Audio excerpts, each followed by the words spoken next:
you're here for a reason, and that matters. Like, it actually matters. As cliche as it sounds, you actually matter to the world in some way. Like, it's actually okay to just exist. You don't have to always be working towards something as well. Like, and then you wonder why your happiness also feels inconsistent, because you know what will make you happy. You just haven't mastered doing it all the time because it feels boring. It feels predictable. Maybe it's revolutionary, but I think that there are ways that you can create customers without creating addicts. Yeah.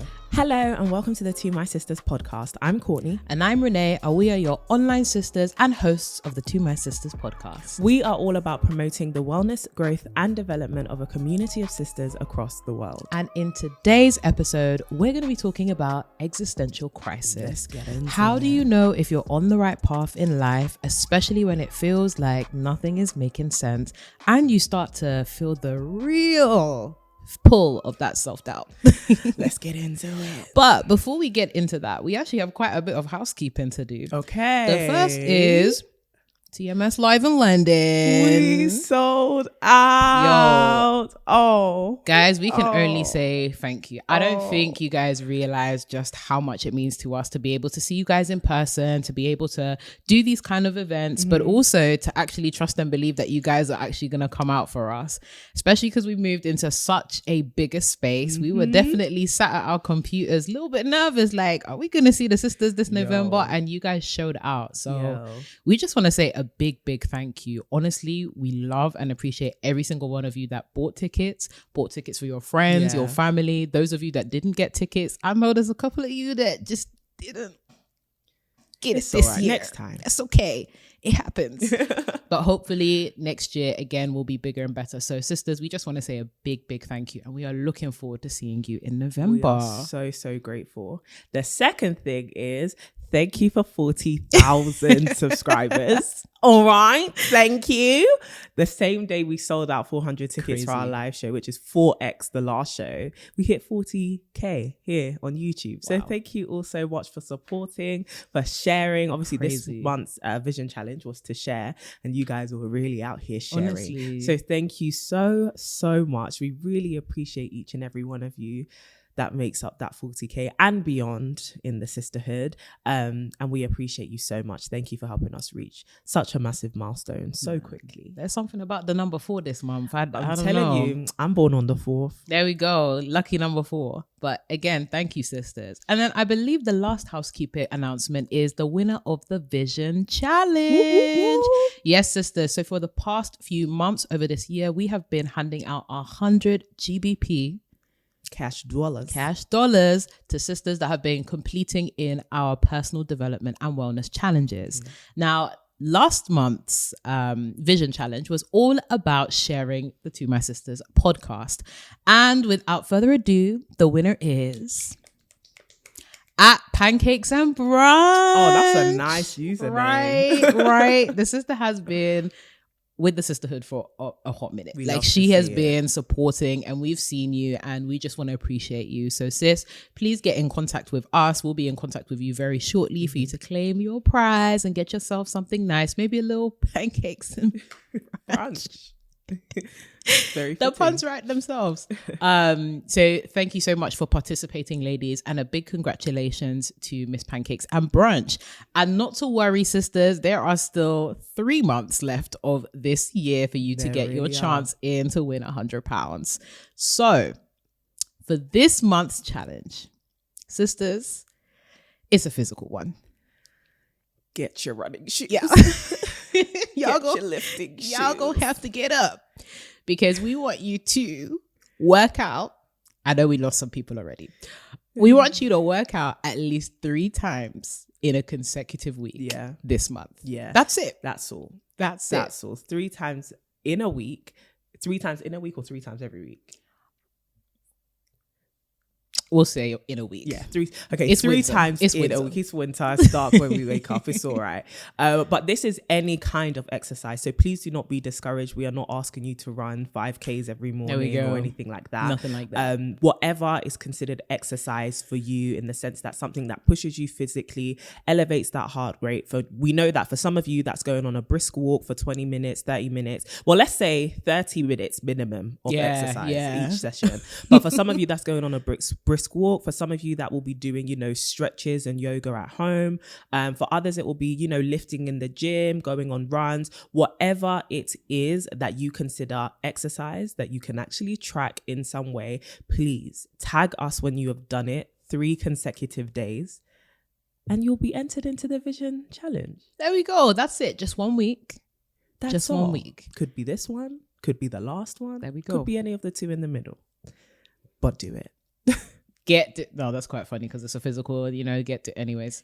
Nike, just do it. Nike, if you're listening to this, please, hello.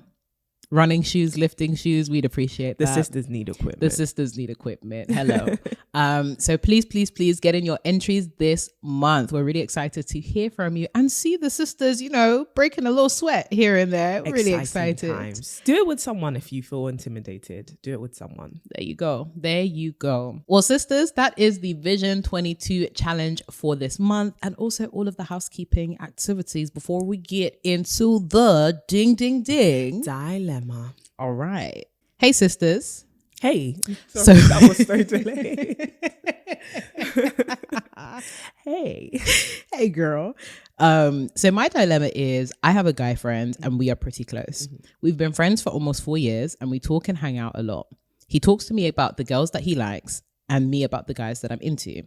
About a year ago, I feel like he's been hinting that he has an interest in me, but never said it directly. And I felt weird because we have always had the dynamic of being just friends or bros. Recently, he has been talking to me about a girl he wants to ask to be his girlfriend. And all of a sudden, I felt jealous. At first, I wondered if I liked him, but I see him as a friend and feel like I just don't like the idea of him being with someone else. I also like the idea of being with him because I've had this feeling with other guy friends and it passed. I feel like a terrible friend for being jealous, but I also don't feel like I actually like him and that it's just the idea of being with a guy full stop because I've never had anything romantic with anyone before. The moral of the story is, how do I know that I'm just reaching for guys near to me or that I actually have an interest in them? I love our friendship and do not want to ruin it because of a lustful feeling. Love your podcast. Signed, a confused sister. Ooh. This one's interesting. I think you just have to ask yourself, do I actually like this person? Would I like the idea of being intimate with this person in a further way than just friendship? And if you kind of get to the point where you're like, well, actually, no, especially setting all odds aside, right? So it could just be, like you said, am I jealous because I just want to be with someone, or am I jealous because I specifically want to be with him? I think set aside the thought of, oh, he's going to be with someone else, and just think, if he was available and he was available to me, would I want him? If the answer is, well, yeah, actually, I would want him in that way. All right, cool. Then start flirting, shoot your shot, whatever that looks like for you. Or if the answer is no, then it could just be getting yourself out there in the dating pool as a form of diversifying the males you have around you, and making it not just this one friend that you have, because it could just be because this is maybe the dominant male presence you have outside of family, that you're thinking of him as your first option, when really if you diversified the amount of male friends you had or the people you were getting to know in a romantic way, you'll probably realize, actually, I don't want him. We're just really good friends, and I've actually found other people who I want romantically. So it could just be a case of options here, and increasing your options. The last thing I would say is, it seems like you have a good thing going on in terms of your friendship. And I'm sure you already know this, but really have a think about whether you actually like him, based on all the things that I've said before, diversifying your pool, whether you actually want him as a person, before actually telling him the feelings that you have, because I think you're still working through the feelings that you have. And it seems like he is out there dating, doing things, and it may bring complication to that side of his life if he now has another factor to think about, which is you, and that's not even definite or certain. So I would say take time to really process through your emotions, process through what you're thinking, diversify your options, see who else you would be interested in, and then if it comes down to, no, I actually want him, this could be the most beautiful love story ever. And so if that is the case, then you can proceed from there. But I would say, in terms of clearing up your mind how to do it, really think about whether you want him specifically, whether you see a real relationship coming out of this, or if you just need to start looking to date other people. And if you do start dating other people, I think it will show you if you just continue to think about him. So if you're dating other people and then you find yourself comparing them to him, thinking about him, wishing you were with him, then you've got your answer. Yeah.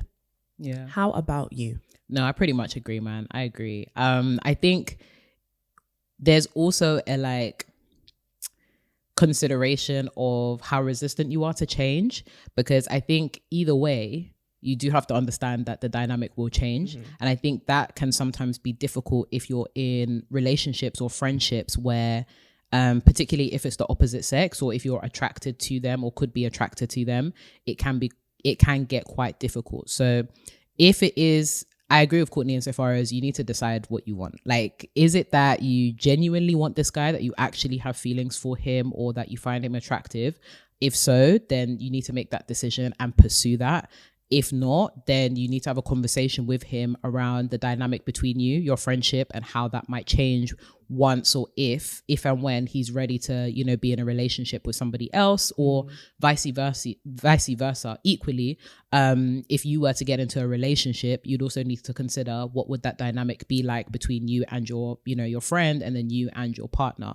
I think being amenable to change really is something that is underpinning this dilemma a lot. And I think it's nice that you have this really closely cultivated relationship with this guy, and definitely resonate insofar as some of my close friends that are guys have really good relationships, really like them, see them as my brothers, but always having that foresight, and always having those conversations around okay, if I was to have a girlfriend, or if things are getting a bit more serious, you also have to respect that boundaries do change, and that relationships also change as well. It is hard, but I think what's necessary is to just have those open conversations as much as possible and as quickly as you can, because then it just wards away any kind of ill feelings. It wards away any kind of resentment that may build up, and also presents you with an opportunity to make new relationships as well. So if you do decide that, you don't actually like this guy and you like your friendship, a good way in, we've spoken about it on the podcast before, but a good way in is to try and also befriend the girlfriend,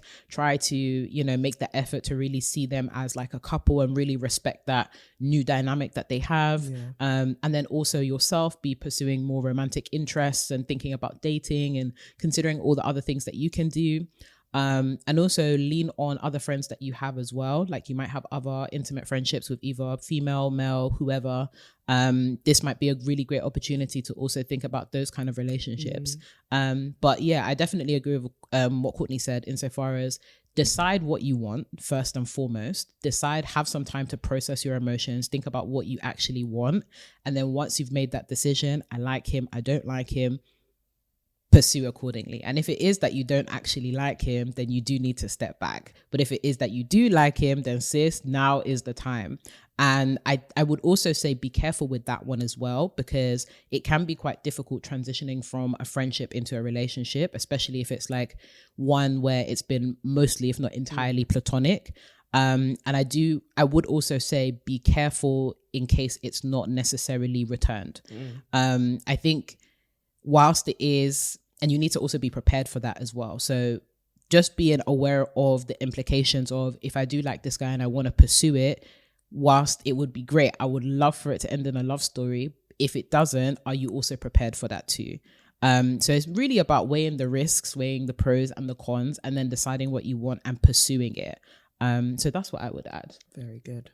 But sister, we wish you all the best. We hope that this ends well. Please keep us updated. We would love to hear how, this story ends. This is a really juicy one. And we wish you all the best. And of course, sisters, if you're listening to this, whether it's on Spotify, Apple, Google, YouTube, come over to YouTube and drop a comment. Let us know. Have you been in this situation before? Has it ended well? Has it not ended so well? What advice can you also give to the sister in question? We would love to hear it. We would indeed. But sisters, I think it's actually a great segue into the meat and bones of the topic, which is existential crisis. Now, the reason I wanted to talk about this one was just the events of the past few weeks have been tumultuous, to say the least, in terms of on a global scale, but also I feel quite personally as well, insofar as having lots of conversations with friends in passing, but also thinking about myself and my life and thinking about us. I've realized that everyone has had an existential crisis at least once. And it's also something that I've noticed that the sisters talk about quite often, insofar as when we have our conversations around purpose and what do I do with my life. And I realized that it even goes above and beyond purpose and more so existence. Like, am I actually on the right path? How do I know that I'm on the right path? Is anything worth it anymore? And the first thing I wanted to ask was, have you ever had an existential crisis? And how did you navigate out of that to feel like you were not necessarily in control of your life, but feeling a bit more, I guess, at peace with your life and at peace with existence? Oh, I've had existential crises so many times. It's uncountable. Had one very recently and my whole conclusion and every thought I was having, the bottom line was the world is ending soon. That was it. Renee was here. I had spent the whole day in bed and my only thought is the world is ending soon. Do you continue to put, work into things when the world is ending? But then what if, plot twist, the world doesn't end soon? Do you get what I mean? And it's like hanging around for a while. Now I haven't done enough and I'm on the streets, So it got to me very much so, and it made me very upset for a couple of weeks. And I think the way that I got myself out of it is, I think if you are feeling purposeless or like, what is the meaning of my life, you have to remember that you have things. I think it makes you think so much about the future, and the uncertainty of the future begins to set in. And I think that's what causes the dread. I don't know what's even going to happen tomorrow, next week, next year, what's happening with the government, what's happening in the world, what's happening with the environment. What's happening with my relationships, with my job, whatever it may be. It's like there are so many uncertainties, but what is certain is what is present today. So my relationships with my friend, Renee came home that day. I was able to talk to her. The things that I get to work on, which even if I'm putting them on, I actually get to work on them right now. I can actually just give my all to that, and it will give me a sense of purpose, a sense of, okay, my efforts are actually contributing to something, or I'm actually responsible for something, cultivating this relationship, cultivating my businesses, cultivating the sisterhood. Like, I can actually focus on these things which are in my hands right now. So even if I do not know what's going to happen tomorrow, I know what I can do right now. And those things give me a sense of purpose. So whether it's your children, your parent relationships, your work, the projects that you're working on at work, whatever it may be that's in your hands or you're responsible for right now, I would put my efforts towards it and see the beauty that is coming from that, and being like, what, even if the world did end tomorrow, I'm glad I worked on this today. And that's it. Like, I think we get so discouraged by thinking so far into the long term and so far into the future. And this is why things like comparison creeping, because we feel like other people are more prepared for the future than we are, or they are more aware of what they need to be doing between now and when we're 30, when we're 35, 40, whatever milestone you're kind of looking to. It seems like they have their life figured out and we don't. But the truth is, actually, we just haven't made a decision from our options. I think very few of us have little options. I think all of us have options, but the options feel overwhelming in terms of making a decision on a specific path to follow, or a specific thing to do, or taking a specific risk to build something or do something or be present in something. And that's the bit that fills us with like, I actually don't know what I'm meant to be doing, because I don't seem to have this certainty around my future. I don't seem to have this certainty around the decisions that I am making. And so even if the world is going to end, even if, things are not perfectly black and white and step by step and laid out for me, I have to trust the fact that everything I'm working on right now, I actually really like, or I can give my best to, and that will yield results, and we proceed accordingly. Sometimes you have to embrace that uncertainty and use it to advantage, which is, I'm just going to show up and do everything well. Even if I don't know what the next 5 steps are, if I know what the next 2 steps are, I can just make those leaps well. Yeah. But if your existential dread surrounds like why you should be alive, like that's a completely different story. I think it's more, that situation is more so start having conversations with people, surround yourself with community that can help you stop overthinking about yourself. So like we can become hypercritical, and that can lead to existential dread, if that makes sense. We can become hypercritical about ourselves, the decisions that we've made in the past, the people that we have around us, like whether we are truly liked, whether we have handled certain situations in our relationships well. And it's like, okay, you can get to overthinking and being hypercritical of the past so much that suddenly you start to question whether your existence is beneficial to the world, to you, to the people around you. And that can lead to very dark thoughts. That can lead to very crippling thoughts as well. And if that is the case, I would say lean on community who can really affirm you and encourage you. And if you feel like you don't have that around you and you can afford to, go to therapy, because those sorts of lines of thinking can become black holes, if I'm really being honest. Like there's no amount of like pep talk and, you know, personal development stuff that can really like coach you out of that. Those sorts of things are just about investing in good relationships and people who can play the part of being an encourager in your life, as well as people who can help you figure out how you got to this place and why your mind, because these are all pathways in the mind, right? How your mind became wired to lead you to this place of lacking so much confidence, so much affirmation, and so much not even just belief in yourself, but just calm and peace, that you've now ran to this idea of, or slowly spiral towards this idea of, my existence actually doesn't impact the world at all and is kind of worthless. I think it's important to have conversations about that, because no matter what you have or have not achieved, you exist for a reason, right? And we look for such big reasons for why I exist. Am I gonna be the next MLK? Am I gonna be the next Nelson Mandela? Like, it's so, we want such big reasons for us to be alive, for it to be seen, for our life to be seen as valuable or worth the time that we spend on this earth. But the fact that you're on this earth, no matter what you do, no matter whether people think it's, you know, something that should be applauded or it goes completely unseen, or people even, you know, demonize it or consider it to be, you know, beneath everything in society, whatever you do, no matter who you are, what you've achieved, you exist for a reason. And so feelings of existential dread should not be in anyone's life, right? No matter who deems you worthy or whether it's Instagrammable, you exist for a reason, and you deserve to exist and to continue to exist. And yes, there can be questions, and that brings to the first point I was talking about. There can be questions about, well, what does my future look like? But just don't doubt the fact that you're here right now for a reason, a big one, a small one, whatever it may be, you're here for a reason. And that matters. Like, it actually matters. As cliche as it sounds, you actually matter to the world in some way. And you may not see it how right now or to whom right now, but you do. Yeah.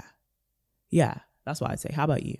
Man, that was incredibly eloquent, man. Oh, thank you, evidence man. And explanation. I was just like, wow, that felt like an essay, you know, like when you read something and you're just like, oh, I really enjoyed that. Yeah. Like, you really took us through this structurally. That was really... My brain is still switching on. Oh, sorry, this is one of a kind. This is an early morning to my sister's recording, man, and we're out here, man. We are switching on pre-coffees, pre everything, pre-food.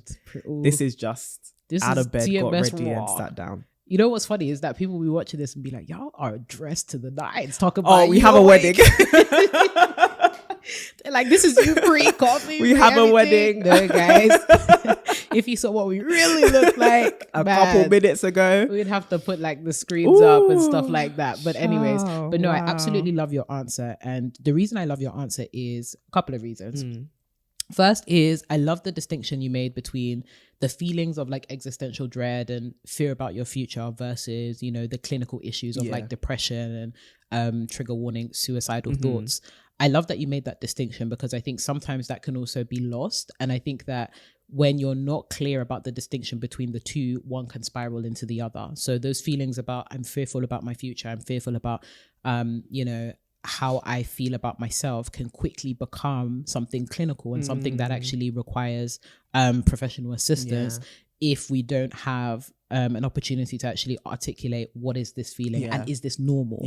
And I think it's also important to normalize the fact that people go through this. So that was even why I started with that question, insofar as sometimes we can look online or sometimes we can look at other people and think, am I the only person that's having these doubts about myself or having these doubts about my future? Well, we're sitting here as the TMS podcast host and telling you we're having existential thoughts as well. Like, Courtney's had hers. I've had mine even fairly recently, like maybe 2 or 3 days ago. I'll come home. I was like, yo, and I'm still in the midst of it. I came home. What is going on? Courtney, I'm going through it. Like, what is the meaning of life? Like, I feel periodically we have those seasons where it's like, sometimes we just come back and we're like, damn, what is actually the purpose of all of this? And like, am I doing what I feel is necessary to be important, to contribute to the world, or like to feel like my existence matters? And that can be really overwhelming because of the immense pressure that we put on ourselves to have some kind of big P, the big purpose, or, you know, I am good. Like, do I need to be the next MLK? Do I need to be the next, you know, prime minister? I'd advise against the latter, because especially for the folks in the United Kingdom, you know where that's going. But maybe we need one of the sisters to be in charge, you know? But a sister is currently. Yeah, but you know, individualism, being allowed to fail, Sisters, mediocrity. We need an excellent sister from the TMS community to arise from your slumber. Step into your place. Arise from your slumber. But it's also perfectly okay to not necessarily tie your worth and your, you know, reason for existing with this big P and this big W of, I need a big purpose to fix a big world. One of my favorite sayings is, sometimes it's not necessarily about the world outside, but about the world inside. Like, what can you change about yourself, and what can you change about the people in close proximity to you? So I love that you also, you know, brought that up. I think sometimes we can be so prone to overthinking ourselves into a rut. Like, when you have so much time on your hands, or when it feels like life, you're kind of like going through the motions of life, or you're in a period where it's not necessarily stagnancy, but you have to stay in that period for a period of time before you see growth, it can be really frustrating. And I think that, at least for me, sometimes I find it frustrating when growth isn't linear. And the thing is, like, the advice is always to like step back, and it's like, oh, see where you started versus where you are at now. But in the moment, sometimes it can be so overwhelming, and sometimes you lose sight of the big picture, because the picture you're in right now isn't actually moving, or it feels as though it's not moving. And I think the thing to remember there is, it's actually okay to feel that way for a period of time. I think there's also the pressure to feel that we need to constantly be moving at 100 miles per hour in order to feel like our existence is worth it, or like we're doing something that's like important, where actually sometimes it's necessary for you to either slow down or have a period of quote unquote stagnancy, where you actually like sit and deal with that, or you sit and actually just be yourself and exist. Like, it's actually okay to just exist. You don't have to always be working towards something as well. Like, that whole, you know, glow and grow journey, we say that, but you know, sometimes the glow is just hold on for it. Just wait a minute. It's okay. It's all right. I actually wanted to touch on that, because that's a thought that popped into my mind as well. I was thinking, like, it's this obsession with the next. Like, there's this, especially with this whole glowing and growing thing. And I think we have to really appreciate the fact that glowing and growing, it's not just a journey thing, because obviously it can be a verb, right? But it's also a description of a present state. Like, it's just it can just be an adjective. Like, right now in this present moment, even if I don't feel like I'm moving, doing a verb, doing, or advancing to the next, I'm actually glowing and growing right now, right? Or at least glowing.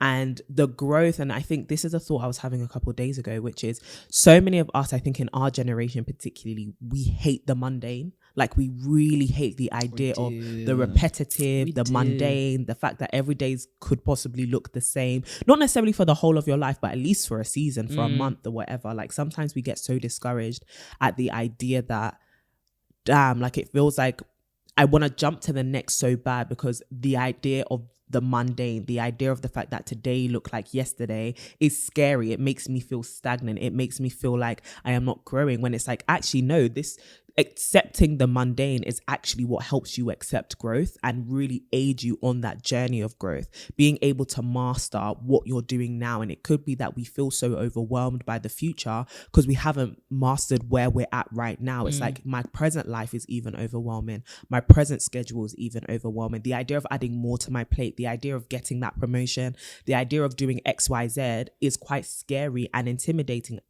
And then we begin to doubt ourselves. Is it that I'm not good enough? Is it that I'm not ready? Yes, babes, it's because you're not ready. Just accept the mundane. Like, accept right now you're going to be doing the same things over and over and over again for a while, right? And that's okay. This is your period to figure it out. This is your period to ask yourself the questions: what do I like? Who do I want to be? What do I want to be? Once you've answered those questions, then you can confidently say, I know what direction I'm walking in. But to be standing at a place which has so many junctions, allowing your energy and your mind space and your time and your resources to be drained by the very draining feeling of dread, is not the best thing to do right now. Even though most of us go through it and it's very much so normal, it's down to us to really calm ourselves down and be like, okay, cool, let's assess every option that we have going forward. And even if we feel like we don't have options, at least we have a place to stand. So I'm going to do this. I've got to focus on this right now. I'm surrounded by bushes, ain't no roads ahead of me, but these are some nice bushes. Let's actually get to work right here. You know, let's sit down, let's take a break, let's take a breather,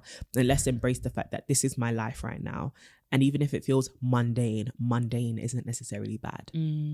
No, that's wonderful, man. That's genuinely wonderful. I think just rest in the mundane. It's actually okay to have periods of ordinariness and like periods of like routines and stuff like that. Like, it's so easy to sometimes think that, you know, folks are, again, just living through a cacophony or a whole host of like highlights reels. That's not the way it works. Like, even when I think of something like TMS, like, we are in the routine of like recording and creating content every single week. And it's like, yes, there've been some like really big wins, but that's been a, you know, result of the fact that we've also rested in a routine and rested in seasons of, we're just going to do this work. And I think sometimes, and do it well, right? Like, and do it well. Mastering that mundane or the routine. That's great. That's when even really, we're going to trademark that for a book or like a content series. Mastering the mundane, because mastering the mundane. And honestly, like, TMS is a perfect example of this. Like, this morning when I was looking at the 40K thing and I was talking about it on Instagram, it's literally just been mastering the simple. So many of us are looking for the, I don't even know if this relates to the episode, but hey, morning reflections. So many of us are looking for the thing that tips us over the edge, and it's like, you haven't even taken the steps to get up the mountain. You want to be tipped over the edge, but you're not even up there yet, right? There are small things that if you're thinking about hanging on the side of a cliff, right, any small gust of wind, right, any small step will actually tip you over the edge, and suddenly you're accelerating at the speeds you've never accelerated at. But to get up a cliff, it's just repetitive steps, just walking.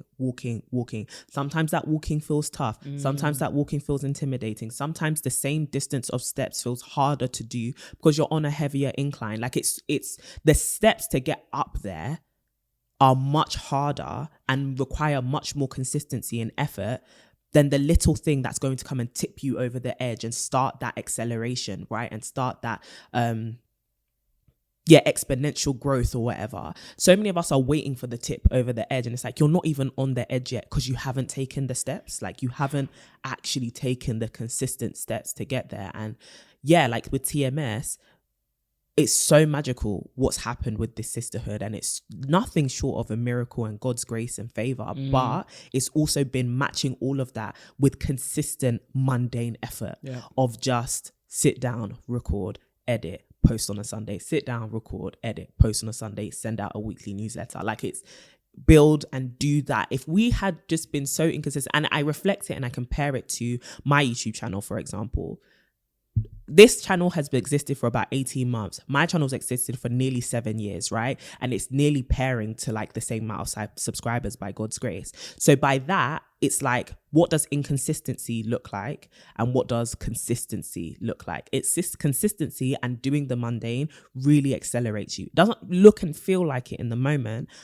but that's what helps you master things. That's what helps you, and not even just accelerates you to a point, but it actually sets you on a path of continued acceleration, right? There's now a huge a huge library of TMS content. There's now a huge library of TMS episodes, which people can constantly go and eat from. And they can also have the expectation that we will show up consistently going forward, right?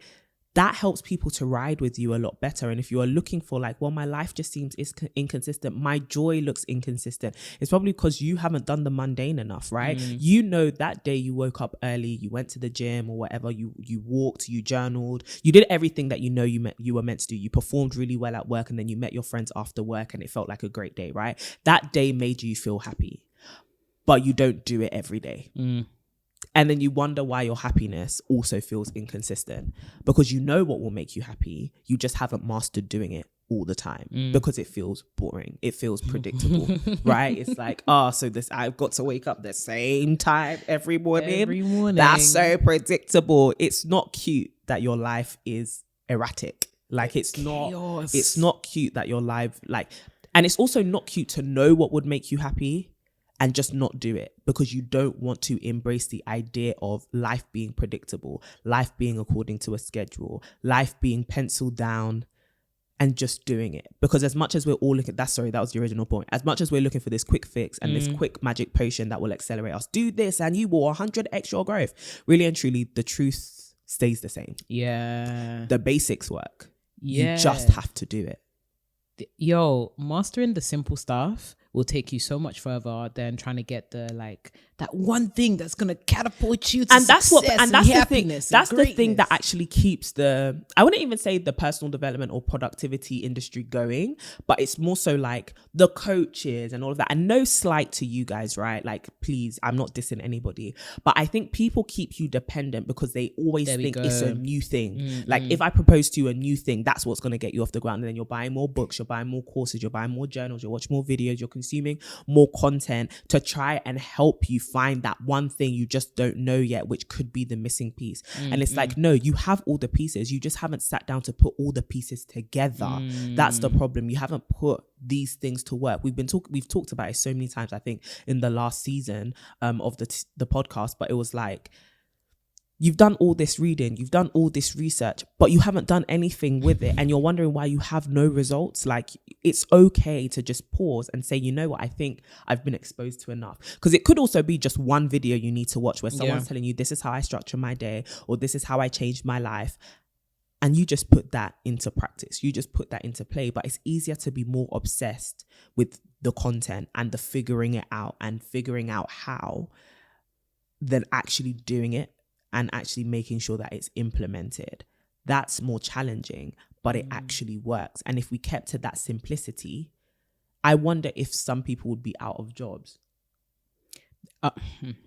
Let me not even start, because I've literally written about it multiple times, and I could go on a whole spiel on the fact that a lot of, it's the nature of consumerism, but I think it's more insidious in personal development, productivity. And as someone that actually writes about productivity and loves this whole notion of self-growth, there is something really downright evil about the way that, and we see it playing out across so many different industries, right? But there is something really insidious about the way that when folks want to make a quick dollar or a quick buck, or they want to make capital, it's not even necessarily that they're selling you a product, but they're creating a dependency. And I think that's so dangerous, because I think maybe it's revolutionary, but I think that there are ways that you can create customers without creating addicts. Yeah. And I think that I love the fact that you talked about, people are addicted to this notion of self-growth and, glowing and growing and stuff like that, and they're bought into it. But I don't think that addiction, especially when it's from a place of trying to convince people that this is the only way to grow and this is the only way that you can, fix some of your problems, and that I am the, overall holder of these kind of things and you can't go anywhere else, that is not even a whole not even one red flag, but that's literally the whole charade. This is a parade of red flags.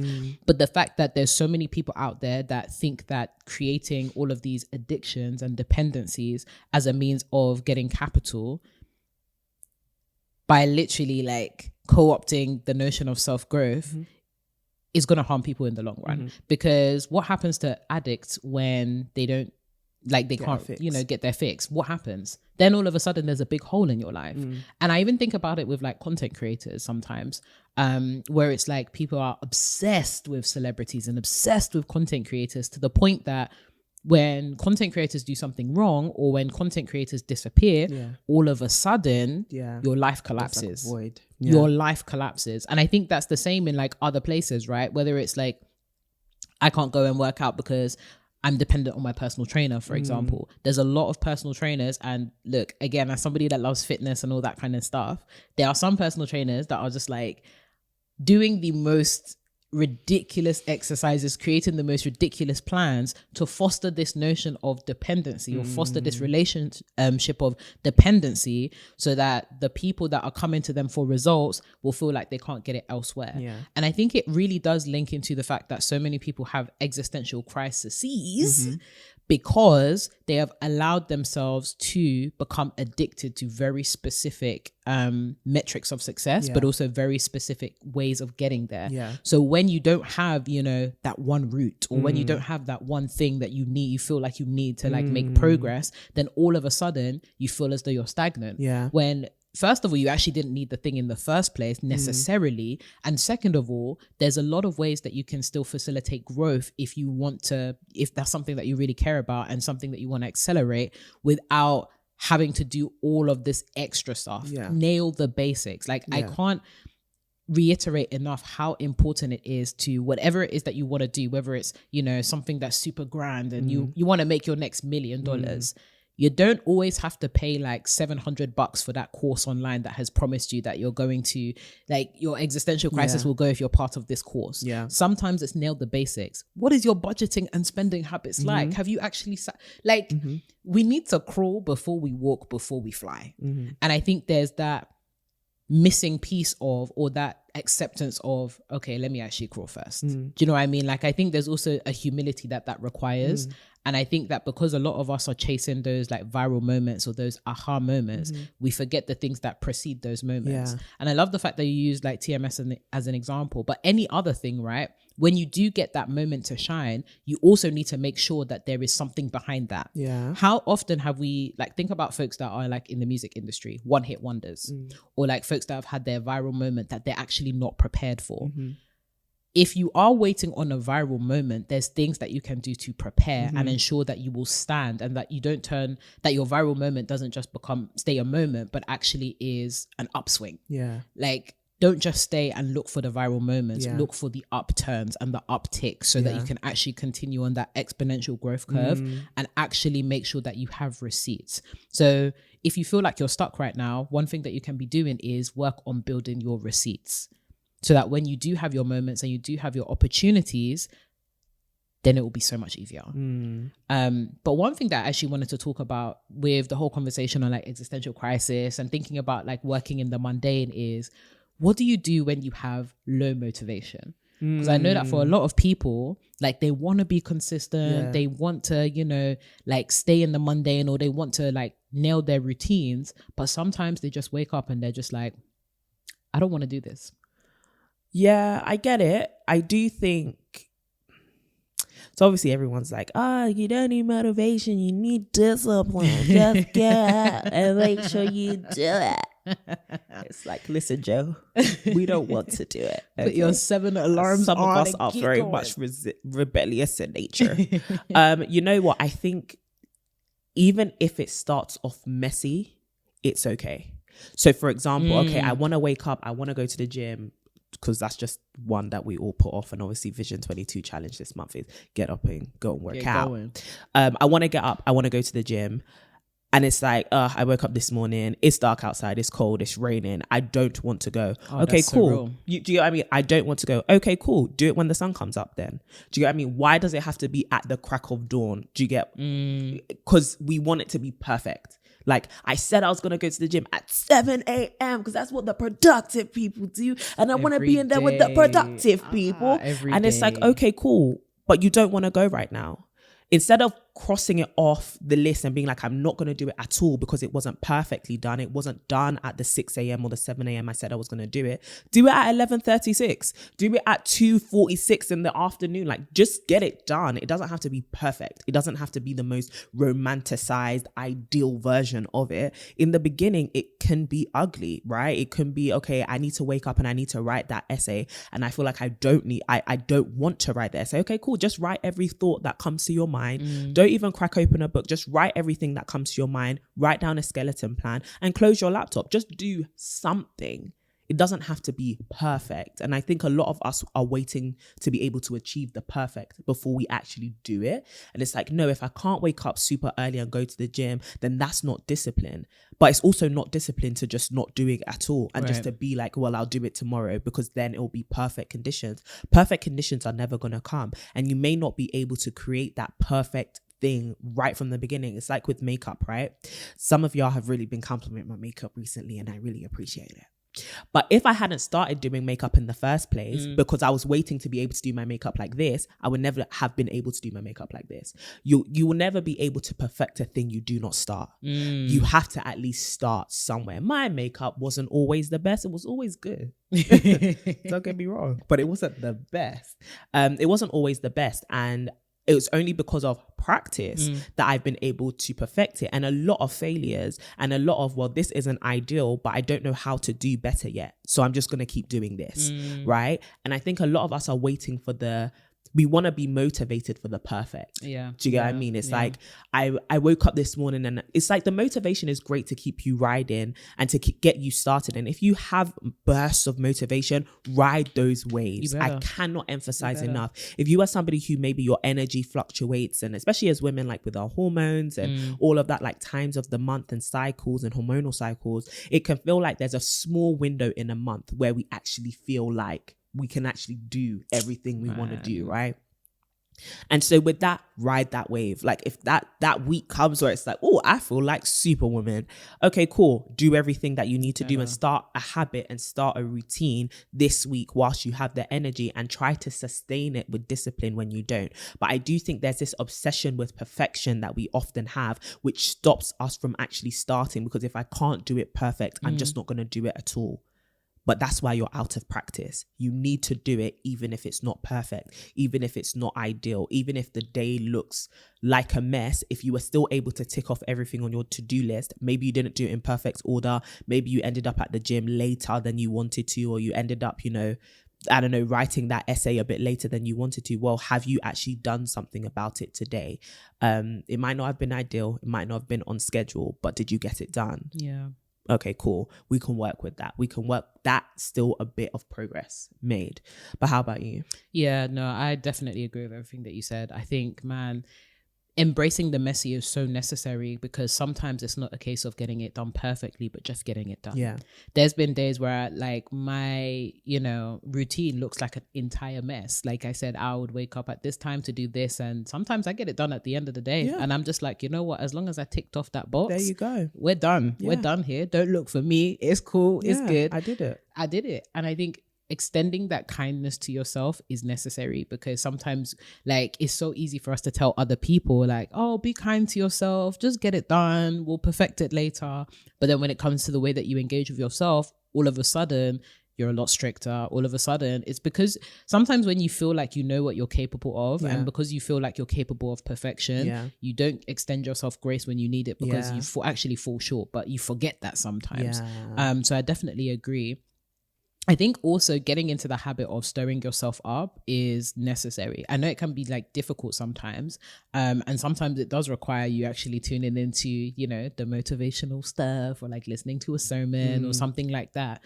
But also dedicating some time to actually stirring yourself up within your day, or just throughout seasons is really important, because sometimes it's not going to be easy to just always have that time or always feel like that super person. So even when it comes to, the reality of being a woman and dealing with hormonal changes, if you know that there are particular times, it's usually towards the luteal phase, towards the latter part of the menstrual cycle, that people start feeling, I'm not trying to do nothing. I'm done here. I'm not interested, all that kind of stuff.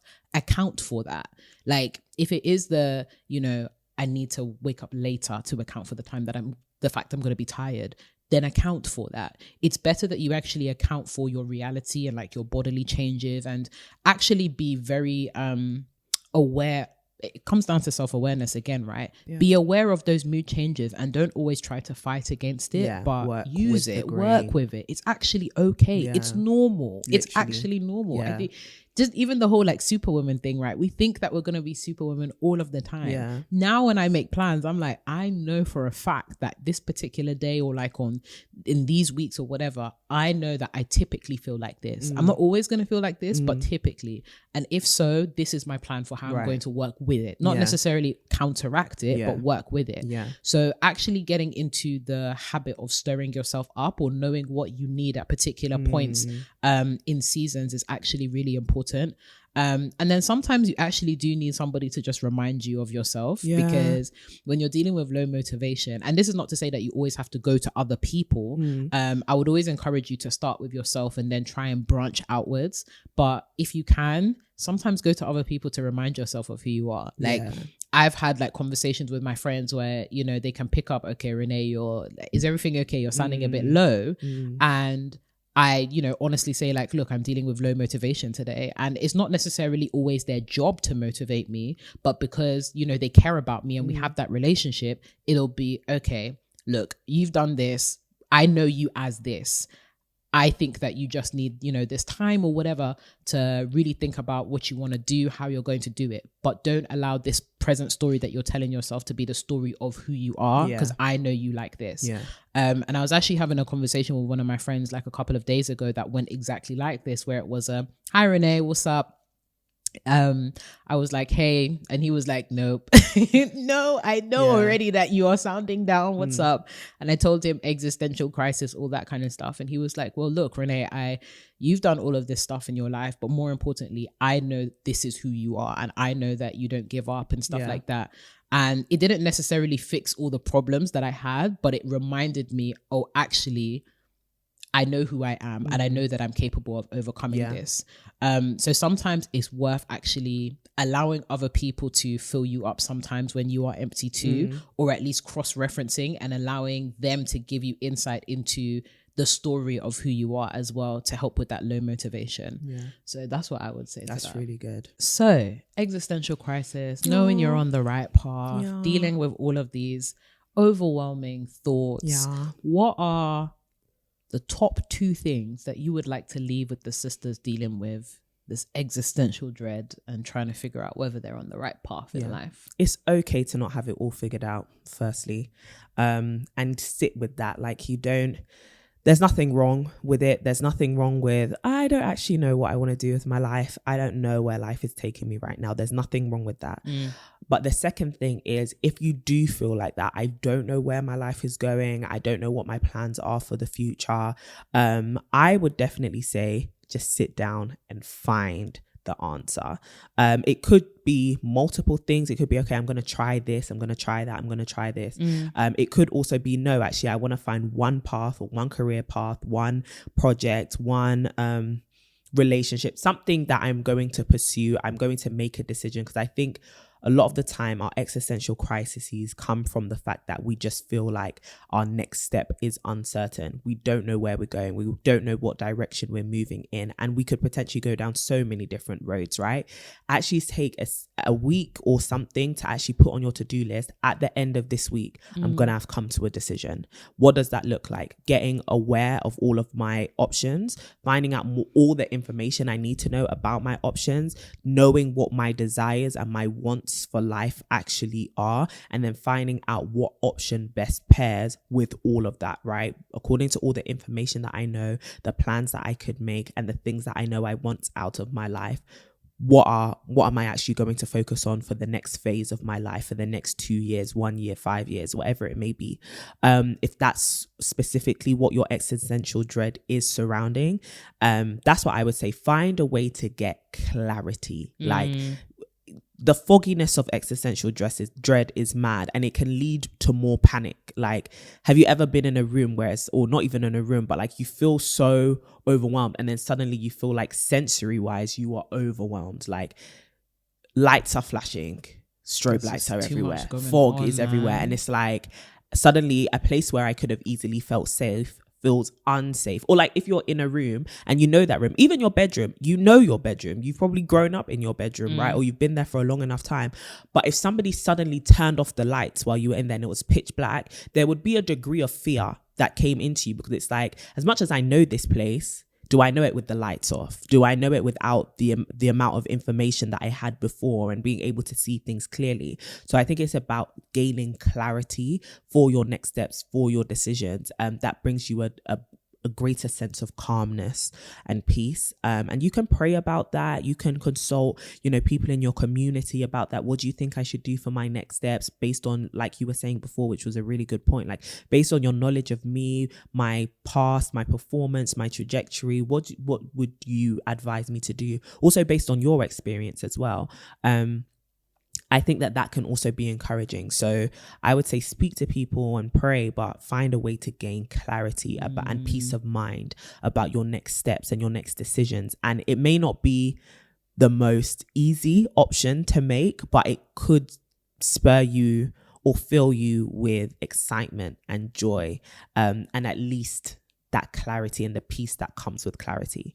So yeah, those are the two things I would say. How about you? I love that. I think for me, the first is like speak to other people about existential dread, because I think sometimes when you feel like it's something that only you are going through, it can feel like, it can just quickly spiral into all sorts of stuff.